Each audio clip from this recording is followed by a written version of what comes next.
Hello student, science academic কেয়ারে তোমাদের সবাইকে স্বাগতম। আজকে এসএসসি ফার্স্ট ইয়ারের ফিজিক্স ফার্স্ট পেপারের অষ্টম অধ্যায় অর্থাৎ পর্যাবৃত্ত যে গতি, এই পর্যাবৃত্ত গতি অধ্যায়টাতে একটা টপিক আছে তোমার কি সরল দোলন গতি। এখন এই সরল দোলন গতি সংক্রান্ত একটি ইকুয়েশন নিয়ে আমরা একটু আলোচনা করার চেষ্টা করব।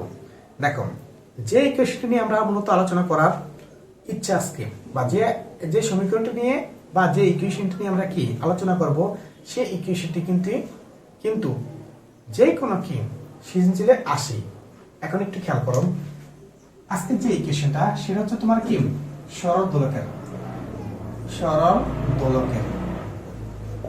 হ্যাঁ দোলনকাল সংক্রান্ত দোলনকাল সরল দোলকের কি দোলনকাল। এখন সরল দোলনটা আমরা যদি একটু খেয়াল করি, এই একটা কি দোলক, হ্যাঁ দোলক পিণ্ড এনেছে কি ভবের ভর, এটা কি ভবের ভরটা আমরা কি এম ধরতে পারি। এই ভবের একটা ব্যাসার্ধ আছে, ঠিক না? এই ব্যাসার্ধটা আমরা কি এই রূপটাকে আমরা ভবের ব্যাসার্ধ বলি। ভবের ব্যাসার্ধটাকে আমরা কি দ্বারা প্রকাশ করি? আর দ্বারা প্রকাশ করি।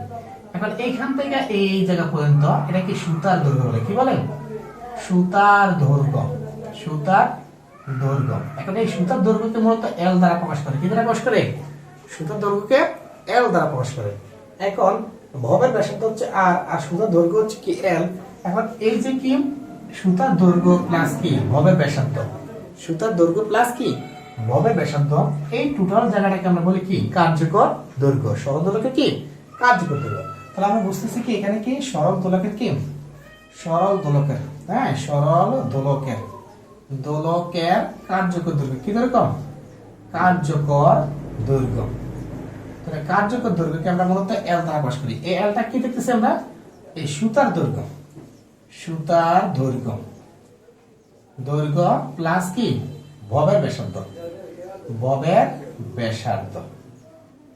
আচ্ছা, এখন সুতার দৈর্ঘ্যটা আমরা কি ছোট হাতের এল জানি, আর ভবের ব্যাসার্ধটা কি আমরা কি ধরি? আর ধরি। তাহলে বড় হাতের এল ইকুয়াল কত? আমার কি ছোট হাতের এল প্লাস কত আর, সেটা হচ্ছে আমার কি কার্যকর দৈর্ঘ্যের সূত্র। তাহলে সুতার দৈর্ঘ্য প্লাস কি তোমার কি ভবের ব্যাসার্ধ জানা থাকলে আমরা কি কার্যকর দৈর্ঘ্যটা অনায়াসে বের করতে পারি এই সূত্রের সাহায্যে। বুঝতে পারছি? এই হচ্ছে তোমার কি কার্যকর দৈর্ঘ্য কিভাবে নির্ণয় করবা সেটা কি সম্পর্কে একটু আলোচনা দিলাম। এখন তোমার তো সৃজনশীল করতে গেলে এই কার্যকর দৈর্ঘ্য সম্পর্কে ধারণা থাকতে হবে। এখন এই এল কার্যকর দৈর্ঘ্য বিশিষ্ট দোলকটাকে যখন আমি কি দোলাবো, তখন সেটা এই জায়গা থেকে এই জায়গা ধরবে, ঠিক না? যখন এই পয়েন্টে আসবে তখন একটু খেয়াল করো, এই জায়গা থেকে এই পয়েন্টে আসছে, তখন তার এখানে একটা কি কোণ উৎপন্ন করে, সেটা কি থিতা কোণ। বুঝতে পারছি? এখন এই থিতা কোণটাকে আমরা বলি কি কৌণিক বিস্তার। কি কৌণিক বিস্তার। আচ্ছা, এটা হচ্ছে কি আমার কি কৌণিক বিস্তার। এখন সরল দোলকটা কি দেখো, এই বরাবর কতটুকু উঠছে? এই বরাবর উঠছে না? সে কি এই পথে যেটুকু ওঠে সেটা তার কি বিস্তার, শুধু বিস্তার, ঠিক আছে? তার মানে তার বিস্তারটা কতটুকু? এইটুকু, এইখান থেকে। এই বিস্তারটাকে যদি আমি এই দ্বারা প্রকাশ করি, সমস্যা আছে? মানে সরল দোলকটা যতটুকু কি উপর উঠতে পারে সেটা হচ্ছে তোমার কি তার বিস্তার, আর কৌণিক বরাবর যে তার কি সরলটা সেটা হচ্ছে কৌণিক বিস্তার। এখন এই কৌণিক বিস্তার কত থিতার জন্য আমি ধরে নিলাম কি সরল দোলকের বিস্তারটা হচ্ছে কি এই। সমস্যা আছে? এখন দেখেন এইখান থেকে এটা এ বিন্দু ধরলাম, এটা কি বি বিন্দু, এ থেকে বি বিন্দুতে কি সে এতটুকু পত্র, এটা ধরলাম কি আমি এক্স, এটা কি একটা সরল।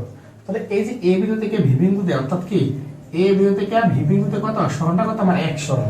এখন এই এক সরলটা অতিক্রম করতে তার বিস্তার লাভ করছে কি সে এ পরিমাণ, এবং কৌণিক বিস্তার লাভ করছে কি থিটা পরিমাণ। এখন এই কনসেপ্টের সাপেক্ষে একটু খেয়াল করো। এখন এখান থেকে মূলত তোমার যে প্রশ্নগুলো আসে, এই সরল দোলকের তো অবশ্যই একটা দোলনকাল আছে, ঠিক না? এই দোলনকালটা নির্ণয় করতে বলে। এখন দোলনকালটা নির্ণয় করতে গেলে আমার যে জিনিসগুলো কি প্রয়োজন একটু তাকাও। তাহলে যে জিনিসগুলো প্রয়োজন সেটা হচ্ছে আমার কি দেখো, কি ইকুয়াল কত 2 কত √2 কত ওমেগা। এটা হচ্ছে তার কি যে কোনো কি দোলকের ক্ষেত্রে বা দোলনকাল বা সেকেন্ড দোলক বলে যেটাই বলি আমরা কি পর্যায়কাল বের করার সূত্র। এখন এটার তো একটা দোলনকাল, ঠিক না? এই দোলনকালটা কিন্তু একটা তার পর্যায়কাল। এখন এই যে ওমেগা, এই ওমেগার একটা মান আছে তোমার কত √k/m। বুঝতে পারছি? এখন এই কে বাই এমটা যদি আমি কি মানে ওমেগার মানটা যদি এখানে বসাই তাহলে তোমার কত আসছে দেখো একটু খেয়াল কত 2 বাই কত রুট ওভার কত কে বাই কত এম, ঠিক না? এখন এটা যদি আমরা কি 2 টা যদি সাইডে আনি তাহলে কি 1 by root over k m মানে কি বোঝায় এম বাই কত কে। এখন এই এম বাই কে এর একটা মান আছে, এম বাই কে এর মানটা আমরা কি করতে হবে ইকুয়েশন থেকে বের করার চেষ্টা করতে হবে। এখন আমার এখানে দরকার কি এম বাই কে, ঠিক না? এখন এই জিনিসগুলো আমি যদি একটু মুছি তাহলে দেখো যে পয়েন্টটা আমরা কি বোঝার জন্য চেষ্টা করতেছি, এখন এই জায়গা থেকে বি জায়গা মানে এ বিন্দু থেকে বি বিন্দুতে তার কি যেতে অবশ্যই তার একটা সরণ অতিক্রম করছে, ঠিক না এক্স। এখন এই এক্স সরণের জন্য তার একটা কৌণিক বিস্তার হচ্ছে কি থিটা। এখন এই থিটাতে যদি আমরা কি করি হ্যাঁ সাইন থিটা সূত্র করি তাহলে সাইন থিটা ইকুয়াল কত একটু খেয়াল করো তো সাগর লম্বা কি অনেক লম্ব কোণটা যদি এটা যেহেতু এটা একটা সরল দোলক তাহলে এই জায়গাটা কি একটা সরল পথ তৈরি হবে, ঠিক না? তাহলে সরল দোলকের ক্ষেত্রে এই জিনিসটা কি হয় সরল পথে দুলে। এটাকে আমরা একটা যদি কি মনে করলাম লম্ব মনে করলাম তাহলে লম্ব এক্স বাই কত অথভুজ বলতে কি বলতেছে আমরা এই জিনিসটাকে, তাহলে এই জিনিসটা মানে কি এল মানে এটা হচ্ছে আমার কি এল কে বলতেছে মানে কার্যকর দৈর্ঘ্য মানে কি অথভুজ কে বোঝানো হচ্ছে। এখন তাহলে sin থিটা ইকুয়াল কত x বাই l আমরা এটা বসাতে পারি, ঠিক না? এখন এই যে এখানে আমরা সমীকরণ ধরলাম এটা কিন্তু আমরা এক নং সমীকরণ কল্পনা করি তাহলে একটু খেয়াল করো। এখন এই জায়গাতে যে আমরা কি এই জায়গাতে দেখো এই জায়গাতে যাওয়ার আগে আমরা কি এই বিন্দুতে যদি আমরা হিসাব করি তাকে এই বিন্দুতে হিসাব করলে এই এ পয়েন্টটাতে এই বিন্দুটাতে এম বড় একটা বস্তু কাজ করতেছে, ঠিক না? এখন এই এম বড়ের বস্তুটা কোন দিকে কাজ করতেছে নিচের দিকে তার ওজনটা কাজ করতেছে, তাহলে এখানে একটা এম জি কাজ করতেছে, ঠিক না? এই এম বড়ের বস্তুর জন্য তার নিচের দিকে কি একটা ওজন কাজ করতেছে। এখন সে এখানেও তো তার ওজন একটা আছে, এখানেও তো বস্তুর ভর এম, ঠিক না? এখানেও তো এই বরাবর নিচ বরাবর কি ওজন কাজ করতেছে। এখন এই যে কার্যকর দৈর্ঘ্যটাকে যদি আমরা কি সামনের দিকে টানি তাহলে এই বরাবর একটা কি উপাংশ কাজ করতেছে কার এই এম জি। কেন এখানে কোনটা উৎপন্ন হয়েছে থিটা তার মানে কি এই জায়গা থেকে এই বি পয়েন্টে আমরা কি ধরতে পারি বি পয়েন্টে আমরা কি থিটা ধরতে পারি না অবশ্যই। আর এই কোনটা আর এই কোনটা কি পরস্পর কি হবে সমান হবে। এখন এটা যদি আমরা কি এম জি কল্পনা করি তাহলে এম জি এখানে বরাবর কি এই বরাবর একটা কি আণবিক উপাংশ কাজ করে সেটা হচ্ছে কি এম জি কত cos কত থিটা। এই এম জি cos থিটা হচ্ছে তার কি সুতার কি টান বল, অর্থাৎ তাহলে আমরা বুঝতেছি এখানে কি টান বল বুঝতেছি আমরা কি সুতার যে এম জি কত cos কত থিটা, এটা একটা তোমার সূত্র মনে রাখতে হবে যে সরলদোলকের কি টান বল নির্ণয় করার সূত্র হচ্ছে এম জি কত cos থিটা প্লাস আরেকটু খেয়াল করো দেখো এই বরাবর তার একটা কি উপাংশ কাজ করে এই এম জি, এটা কি উলম্ব উপাংশ, এটা হচ্ছে কি তোমার এম জি কত sin কত থিটা। এবার আবার কাজ করে কি এম জি ওজনের কি উলম্ব উপাংশটা এবার আবার কাজ করে আর এবার আবার কি আণবিক উপাংশটা কাজ করে। তাহলে আণবিক উপাংশটা হচ্ছে আমার কি সুতার টান বল এবং কি তোমার এই যে উলম্ব বরাবর যে কি আমার কি ওজনের উপাংশটা কাজ করে সেটা হচ্ছে আমার কি বাহ্যিক বল। কি বল বাহ্যিক বল বা সামনের দিকে বল। কিসের দিকে বল সামনের দিকে বল। কেননা এই সরলদোলকটাকে আমরা এই বিন্দু থেকে বি বিন্দুতে উঠাইতে আমরা একটা বল প্রয়োগ করতে হয়, একটা এফ বল দিলাম, ঠিক না? ঠিক এই এফ আবার এই বি বিন্দু থেকে কি এই বিন্দুতে আসতে তার আরেকটা বল প্রয়োগ করে আসতে হয় কার সমান এই বাহ্যিক বলের সমান। তার মানে বুঝতেছি ওই বাহ্যিক বলটা কি আমার কি এম জি কত sin থিটা। এটা কার জন্য ওজনের উপাংশের জন্য সে তার সাম্যাবস্থানের দিকে কি করে কেয়ার করে।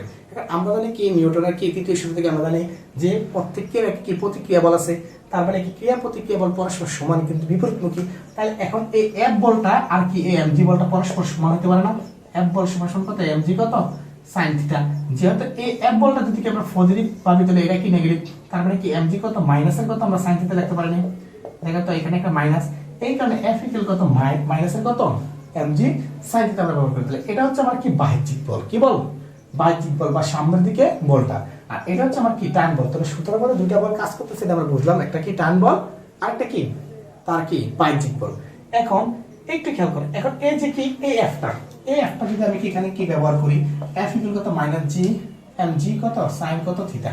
এখন এই sin থিটার মানটা আমরা কেমনে পাইছি কত x বাই l, এখানে যদি মাইনাসের কত এম জি প্লাস কত আমরা কি x বাই কত l বাই হিসাব করি। তাহলে এখন x বাই l হিসাব করলে একটু দেখো তাহলে এই এমটা যদি আমরা কি এম জি নিচে কল্পনা করি তাহলে মাইনাসের কত এম জি কত বাই কত l, ঠিক না, ইনটু কত x এই তো নাকি। এখন এই এম জি বাই কত l এটা কিন্তু আমরা নির্দিষ্ট ধরি মানে এম জি বাই কত l এটার মান কিন্তু নির্দিষ্ট, মানে একটা সূত্রের কার্যকর দৈর্ঘ্য কি থাকে নির্দিষ্ট থাকে, ভরটাও কি নির্দিষ্ট থাকে, জি এর মানটাও নির্দিষ্ট থাকে। এই টোটাল উপাদানটাকে যদি আমরা নির্দিষ্ট ধরি তাহলে একটা ধ্রুবক ধরতে পারি কে, এখন এখানে একটু খেয়াল করো, তাহলে এই এফ ইকুয়াল কত আছে মাইনাসের কত, এই জায়গাটাতে তুমি কে লিখি, তাহলে কে এক্স। তাহলে দেখো অবশ্যই কি এই দোলকটা, এই যে দোলকটা বলতেছে সে একটা কি সরল দোলক, কেননা কারণ সরল দোলকে যদি হয়ে থাকে অবশ্যই কি এফ ইকুয়াল কত মাইনাস কে এক্স সূত্রকে সমর্থন করবে। যেহেতু এই দোলকটা কি এফ ইকুয়াল কত মাইনাস কে এক্স সূত্রকে সমর্থন করছে, তার মানে কি সে একটা সরল দোলক। আগে তোমার চেক করতে হবে যে সরল দোলকটা আমি দোলাইতেছি সে কি আসলে কি একটা সরল দোলক কিনা, এটা যে কোনো দোলক হতে পারে। এই দোলকটা যদি সরল দোলক হয়ে থাকে অবশ্যই সরল দোলকের কি সূত্রকে সমর্থন করবে। এটা হচ্ছে সরল দোলকের কি বলের সূত্র, যে বলটা সবসময় কি হবে সরণের সমানুপাতিক হবে এবং তার কি বিপরীতমুখী হবে, ঠিক না। এখন এই সমানুপাতিক চিহ্নের জন্য এখানে ধ্রুবকটা আমরা ব্যবহার করছি। যারা আমরা সরল দোলকের কি এই কনসেপ্ট বেসিক কনসেপ্টটা দেখছি তারা কি আমরা অবশ্যই জানি যে কি এফ ইকুয়াল কত মাইনাস কে এক্স। আচ্ছা এখন যেটা আমরা করব, আমরা তো সরল দোলকের দোলনকাল নির্ণয় করব, তাহলে এই জিনিসগুলো কেন টানলাম, কারণ এখানে আমরা কি এম বাই কে এর একটা মান দরকার, কি দরকার এম বাই কে একটা মান আছে, কারণ এখানে এম রাখলাম কে এর তো একটা মান আছে, এই কে এর মানটা আমরা করতে আনবো, এই যে এখানে কে এর একটা মান আমরা ধরছি কি এম জি বাই কত এল ইকুয়াল কত কি, এই মানটাকে আমরা এখানে বসাবো, বসানোর মাধ্যমে আমরা কি সরল দোলকের কি মেইন যে সূত্রটা সেটা তৈরি করব। এই কারণে এই কনসেপ্টগুলো আমার কি টানা লাগছে এবং কি চিত্রের ভিতরে যাওয়া লাগছে। আচ্ছা এই জিনিসগুলো যদি আমি একটু বোঝার চেষ্টা করি তাহলে একটু খেয়াল করো, তাহলে এই 1 নং সমীকরণে কয় নং সমীকরণে 1 নং সমীকরণে যদি আমি কে এর মানটা বসাই, কে এর মানটা কোনটা পাচ্ছি আমরা এম জি বাই কত এল এর মান বসাই, তাহলে দেখো এখানে পাইছি কি আমি টি 25 রুট ওভার কত এম বাই কত কে, এখন কে জায়গায় আমি কত বসাবো এম জি বাই কত এল। আচ্ছা ভালো কথা, এখন 25 রুট ওভার এই এমটা ঠিক থাকবে, তাহলে নিচেরটা কি গুণে উল্টা দেব, তাহলে কি রুট এল উপরে আর এম জি নিচে, তাহলে এই এম এম ক্যান্সেল করে থাকে কি 25 রুট ওভার কত এল বাই কত জি। এটাই হচ্ছে আমার কি সরল দোলকের কি মেইন সূত্র, এটা হচ্ছে আমার কি সরল দোলকের কি দোলনকাল নির্ণয় করার কি মেইন ইকুয়েশনটা। আশা করি বুঝতে পারছি, একদম সিম্পল। তোমার চিত্রটা একটু মনোযোগ দিয়ে বুঝতে হবে। এখানে কি চিত্রটাকে এ বিন্দু থেকে বি বিন্দুতে যাইতে তার একটা কি ফোর্স ব্যবহার করতে হয়, এই ফোর্সটা কি আমরা এফ ধরলাম। এখন এই এ বিন্দু থেকে বি বিন্দুতে যেমন যাইতে কি একটা বল প্রয়োগ হয়, ঠিক বি বিন্দু থেকে এ তে আসতে তাও তো একটা বল প্রয়োজন হয়, ঠিক না। এখন এই ভি বিন্দুতে আবার কি বস্তুর ওজন আছে, বলের ওজন, ঠিক এই বিন্দুতে তার ওজন আছে, এই ওজনটা কোন দিকে কাজ করে, ওজন সবসময় নিচের দিকে কাজ করে এমজি। এখন এই ওজনটা এই থিটাকোণের জন্য অর্থাৎ কৌণিক বিস্তারের জন্য কি দুটো উপাংশে বিভক্ত হয়, একটা আণবিক উপাংশ আর একটা কি উলম্ব উপাংশ। এখন আণবিক উপাংশটাকে আমরা কি দিলাম এমজি cos থিটা, আর উলম্ব উপাংশটা কি দিলাম এমজি sin থিটা। এই আণবিক উপাংশ হচ্ছে সুতার কি দৈর্ঘ্য বরাবর ক্রিয়া করে, এই কারণে এই আণবিক উপাংশ হচ্ছে কি সুতার টান বল, আর এই যে কি উলম্ব বরাবর যেটা ক্রিয়া করে সেটা কি সামনের দিকে বোঝায়, কিসের দিকে সামনের দিকে, বা কি বাহ্যিক বলের কি বিপরীত দিকে। এই কারণে এটা আমরা বলতে পারি কি এই এমজি sin থিটা কি একটা কি বাহ্যিক বলের সমান বা কি সামনের দিকে বলকে নির্দেশ করে। কথা বলতে পারছি।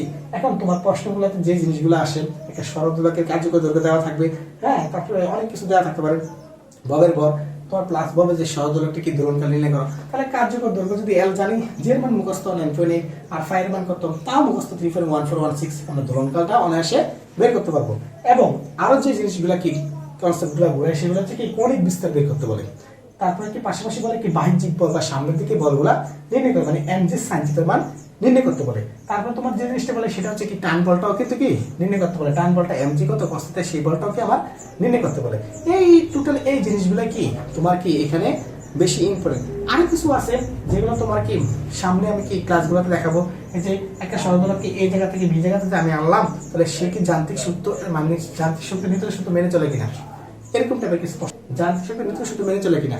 এখন যান্ত্রিক শক্তি নিত্য সূত্র মেনে চলে তখনই যখন কি এই এ পয়েন্টে তার কি মোট শক্তি, অর্থাৎ মোট শক্তি বলতে কি গতি শক্তি প্লাস কত বিভব শক্তি, এটা সমষ্টি। আবার বি পয়েন্টে তার কি মোট শক্তি অর্থাৎ কি গতি শক্তি প্লাস কত বিভব শক্তি, এই দুটার সমষ্টি যদি কি হয় সমান হয় তাহলে তারা কি যান্ত্রিক শক্তি নিত্য সূত্রগুলো মেনে চলবে। এই টোটালি কি এই 4-5টা প্রশ্ন কি করে এই চিত্রতে বেসিক্যালি বেশি ঘুরায়। যেমন আবারও বলে আমি একটু কৌণিক বিস্তার বের করতে বলে, তারপরে তোমার কি বলে যে এখানে কি বাহ্যিক বলটা বা কি সামনের দিকে যে বলটা সেটা নির্ণয় করতে বলে, এবং এই টান বল নির্ণয় করতে বলে। তারপরে তোমার বলে কি তোমার এদিকে আরো কিছু আছে কি ওই সরল দোলকের দোলনকালটা নির্ণয় করো। আবার কি বলে যে সরল দোলকটি এই জায়গা থেকে বি জায়গাতে গেলে তা সে শক্তি নিতে শুধু মেনে চলবে কিনা, তার মানে আমাকে বুঝাইতেছে শক্তি নিত্যতা সূত্র মানে গতিশক্তি প্লাস বিভব শক্তি। এখন গতিশক্তি বাইর করে দেখতে হবে এ পয়েন্টে এবং বিভব শক্তি বের করে দেখতে হবে, এবং কি বি পয়েন্টে গতিশক্তি বিভব শক্তি বের করে তাদের সমষ্টি দেখতে হবে কি সর্বদা সমান কিনা। যদি সমান হয় অবশ্যই কি সরলদোলকটা যান্ত্রিক শক্তি নিত্যতা সূত্র মেনে চলবে, আর সমান না হলে মেনে চলবে না। এই হচ্ছে আমার কি সরলদোলকের কি বেসিক যে কি পয়েন্টগুলো।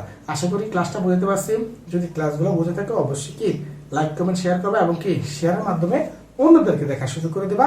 আজকে এতটুকুই, আল্লাহ হাফেজ।